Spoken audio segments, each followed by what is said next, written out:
உங்க ஊர்ல இருக்கிற சிறப்பு அம்சங்கள் உங்களுக்கு தெரிஞ்சதை சொல்லுங்க. எங்க ஊர்ல வந்து மல்லிகைப்பூ, மதுரை மார்க்கெட்டுக்கே மல்லிகைப்பூ, வரம்பட்டி கிராமத்துல இருந்து போற மல்லிகைப்பூ தான் மதுரை மார்க்கெட்டுக்கே சேல்ஸ் நல்ல முறைக்கு ஆகிட்டு இருக்கு. அப்படி இருக்க ஊர்ல வந்து இன்னைக்கு சென்ட்ரல் கவர்மெண்ட் ஏர்போர்ட் விஸ்தரிப்புக்காக எங்க ஊரை சில இடத்துகளை மல்லிகைப்பூ தோட்டத்தை க்ளோஸ் பண்ணிடுறாங்க. க்ளோஸ் பண்ணிட்டு அவங்களுக்கு கரெக்டான ஊக்கத்தொகை கொடுக்கல. செண்டு 1500 2000 இந்த மாதிரி கொடுத்துருக்காங்க. இனி அந்த மல்லிகைப்பூ போட முடியாது. மதுரை ஏர்போர்ட் விஸ்தரிப்பு பண்ணிட்டாங்கன்னா விவசாயம் பண்றதுக்கு இடம் இல்லாம போயிடுது. இருக்க பரம்பட்டியில இருக்க மக்கள் பூரா சாப்பாட்டுக்கு ரொம்ப சிரமத்துல வாழ்ந்துகிட்டு இருக்காங்க. எங்களுக்கு திருப்பி ஏர்போர்ட்டை விஸ்தரிப்பு பண்ணினால் எங்களுக்கு மாற்றாடம் வந்து ஒண்ணு பெருங்குடி ஊராட்சி, பரம்பட்டி சூரக்குளம் ஊராட்சி, வளைவெட்டி ஊராட்சி. நாங்க பரம்பட்டி கிராமம் இருக்க அளவுல இருந்து 1 கிலோமீட்டர் சுத்தளவுல எங்க பரம்பட்டி ஊரை அமைச்சு கொடுத்துட்டா ஏர்போர்ட் எடுக்கிறதுக்கு நாங்க எதுவும் கிராமம் அதை ஏத்துக்கிறோம். இல்லைன்னா நாங்க ஏத்துக்கொள்ள மாட்டோம்.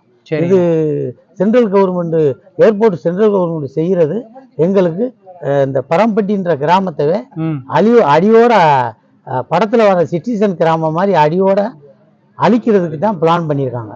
அதை எங்களுக்கு எங்க ஊர் பரம்பட்டின்ற ஊரு எப்பயும் போல இந்த கோயில் எங்க ஊர்ல வந்து ஒரு 4-5 கோயில், பெரிய கோயில்கள்லாம் இருக்கு. மந்தையம்மன், செல்லியம்மன் கோவில், விநாயகர் கோயில், காளியம்மன் கோயில் அப்படின்னு ஏகப்பட்ட கோயில் இருக்கு.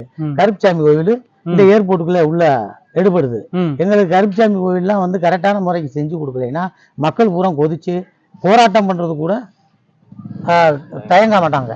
அந்த கண்ட்ரோல்ல இருக்கான். எங்களுக்கு கரெக்டான முறைக்கு சென்ட்ரல் கவர்மெண்ட் ஏர்போர்ட் விஸ்தரிப்பை நல்ல முறைக்கு எங்க பரம்பட்டி கிராமம் தனிப்பட பெருங்குடி ஊராட்சிலையும் சூரக்குளம் ஊராட்சி, வளைவெட்டி ஊராட்சியில 1 கிலோமீட்டர் சுத்தளவுல இந்த பரம்பட்டி கிராமம் எப்படி இருந்துச்சோ பள்ளிக்கூடம், கோவில், மற்ற போக்குவரத்து வீதிகள் அனைத்தையும் போட்டு எங்களுக்கு ஊரை அமைச்சு கொடுக்கலைன்னா இந்த மக்கள் வந்து ரொம்ப பாமரப்பட்ட மக்கள் ஆயிட்டான்.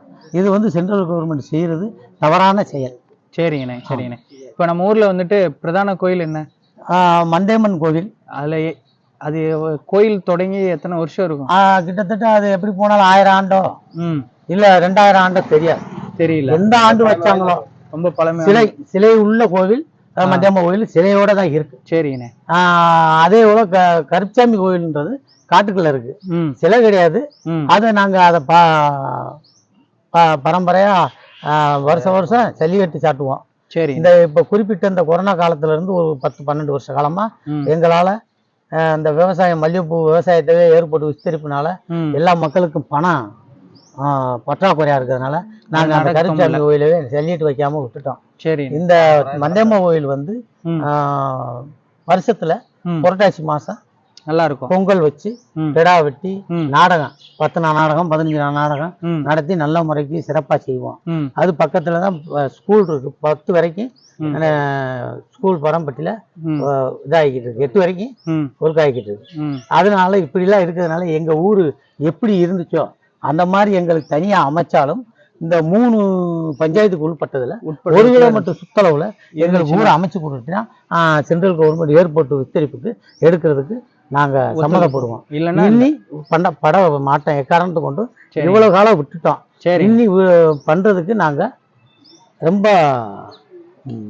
மன வருத்தத்தோட தெரியப்படும். சரிண்ணே, உங்க பதிவுக்கு ரொம்ப நன்றிண்ணே. நல்லா பேசுனீங்க. இதை நம்ம சேனல்ல போடுவோம், போட்டு மக்கள் மூலியமா அதை கொண்டு போவோம். சரிங்களா? ரொம்ப நன்றி மக்களை. இப்போ நீங்கள் பார்த்துட்டு இருக்கிறதா இந்த ஊரோட ஒரு பிரதான கோயில். இதுதான் அந்த நடுமேடை. அது போக இங்கே தான் நாடகம் எல்லாமே நடக்கும். இந்த பக்கம் வந்து ஸ்கூல் இருக்குங்க. ஸோ இப்போ வரைக்கும் நம்ம பேசுனதெல்லாம் நீங்கள் கேட்டிருப்பீங்க. ஸோ உங்ககிட்டே விடுவோம். நல்ல தீர்வாக வந்து இவங்களுக்கு கிடைக்கணும். அதுதான் நம்ம வேண்டுறோம். அது போக நல்ல முடிவுகளை அவங்களும் எடுக்கணும், நம்மளும் எடுக்கணும், அரசாங்கமும் எடுக்கணும். எல்லாருமே சந்தோஷமாக இருக்கணுங்க. அதான்